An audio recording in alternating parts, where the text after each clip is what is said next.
situation continue to develop. And when it does, we'll definitely have an update for you. Now, Waka Flocka Flame. That's right. Waka Flocka Flame was sitting down on the Everyday Struggle. Shout out to them brothers over there, Wayno and whatnot.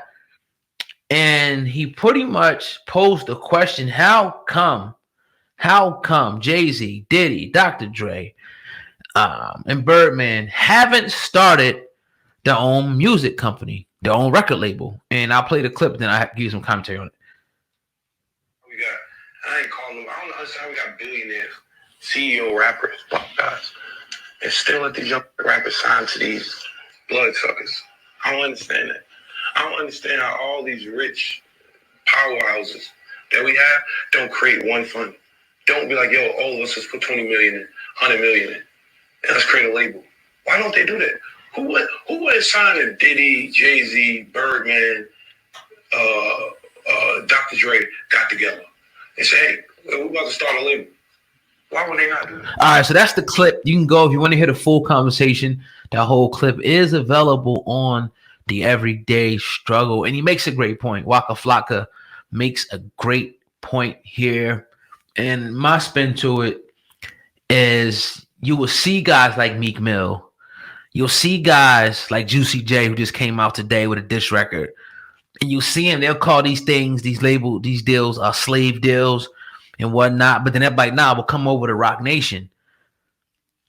And then they say go over here to Birdman or go over here to Diddy. But two of those guys at least have a shady track record, allegedly, from their artists. I ain't talking about nothing we said. I'm talking about their artists, Diddy's former artist, Birdman's former artist. So it's just like you have to weigh all of this together, as good as it sounds. And I agree. They need to come up with something. They need to, put their things to the side and all form Voltron and make the big company like a Universal or an Atlantic. But it seems like they don't want to do that. It seems like they want to be a subsidiary or underneath these different labels, because these labels, have a stranglehold on the industry and a stranglehold on distribution. And I think that's what happens. That's what stops a lot of them. Now, we did hear a long time ago, Jay Prince, Dame Dash, maybe even Suge Knight, a few other people were trying to do something like this. And simultaneously, the FBI came in and started throwing cases on these guys. Now, I heard two of them. I heard Dame Dash talk about it. I've heard Jay Prince talk about how they were actively pursued by the FBI. So, to me, I don't think it's going to ever happen. The competition part, even though Waka tried to dismiss that, it just is what it is. Like, first of all, it's going to be hard for some of these guys got too big of egos. They got too big personalities to actually work with each other. You know what I'm saying? And if they did, they'll probably be falling out.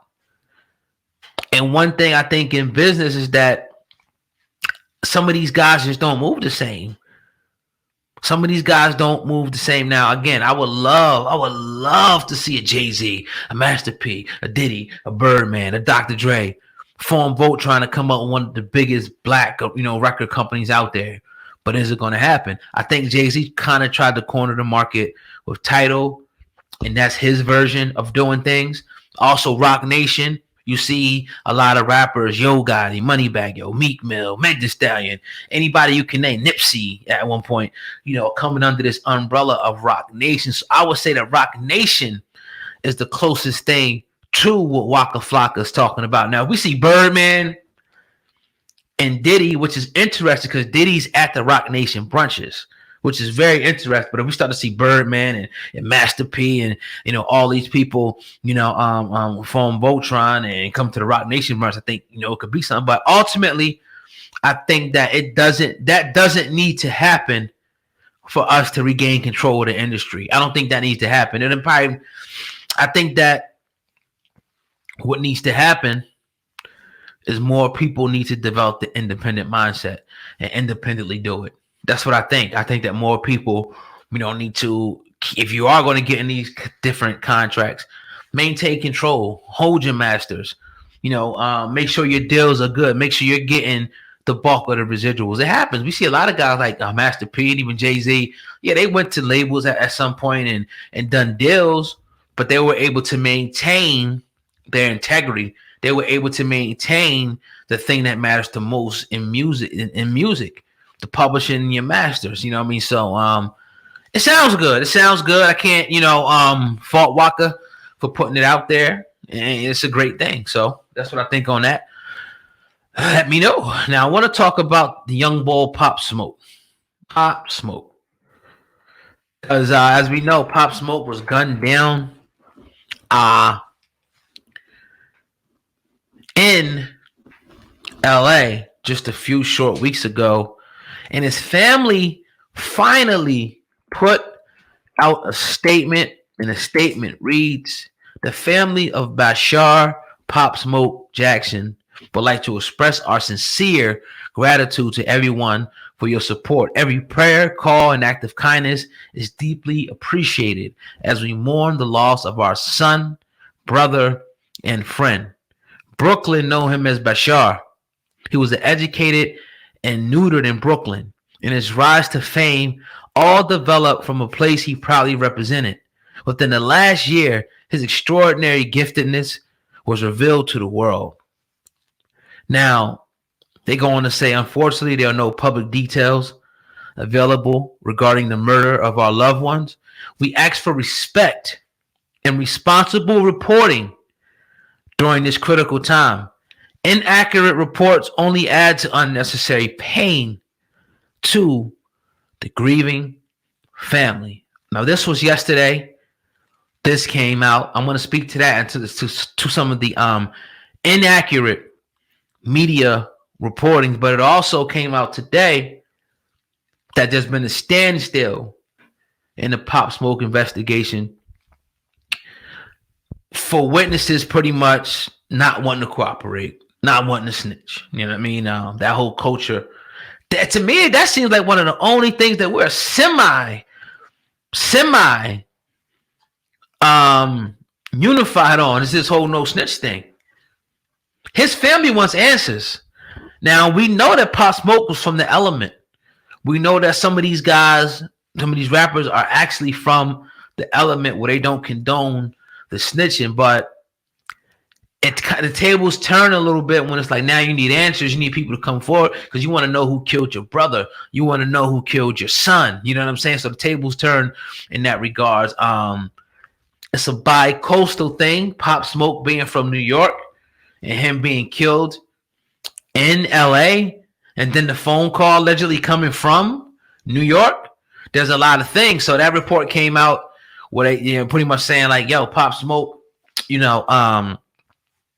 people won't show up. They won't help. At one point we had people talking. So if people want to hold to the culture, they may not ever find who did it. And they also said they're having a hard time finding a motive. They're having a hard time finding a motive why somebody would want to actually kill Pop Smoke. So I hope it doesn't turn into one of those things like the Tupac and the Biggie thing, where it just keep going on, and they just have speculation. Because it's for the family. I know the family, wants to have that process of knowing who did it, why they did it, and getting them guys putting through the judicial system so they can get justice for Bashar, or as we affectionately know him as Pop Smoke. So let me know what y'all think in the comment section of the video. What do you think about the Pop Smoke situation? But I want to reiterate. I want to go over a part that they said. Also, they said we ask for respect and responsible reporting during this critical time. Inaccurate reports only add to unnecessary pain to the grieving family. Now, one thing I don't like about this whole YouTube thing is that it's open to everybody. That's a good part about it, but it's also open to people who they have different motives to why they come on here. They're not trying to get to the truth. They don't care about integrity and reporting. They don't care about how you reporting something could actually affect somebody's family.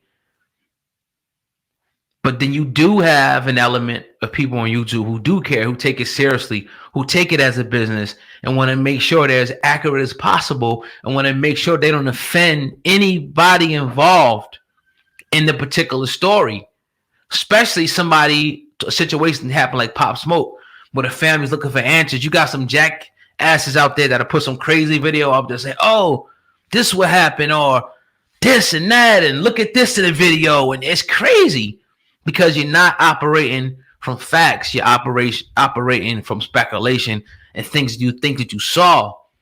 Just bring the facts to the case and say you don't know. It's fine to give your commentary on it. But I've seen a lot of stuff out there, and I don't even watch it because I already know, like, oh, they even show somebody's face, like this person could be responsible, or that person, his brother, this, that, his cousin. Like, whoa. And these people got to come out and make statements and say, nah, I had nothing to do with it. You putting people's life in danger. This is real. Real people watch these videos on YouTube. Real people are affected. So all I'm saying is be responsible. If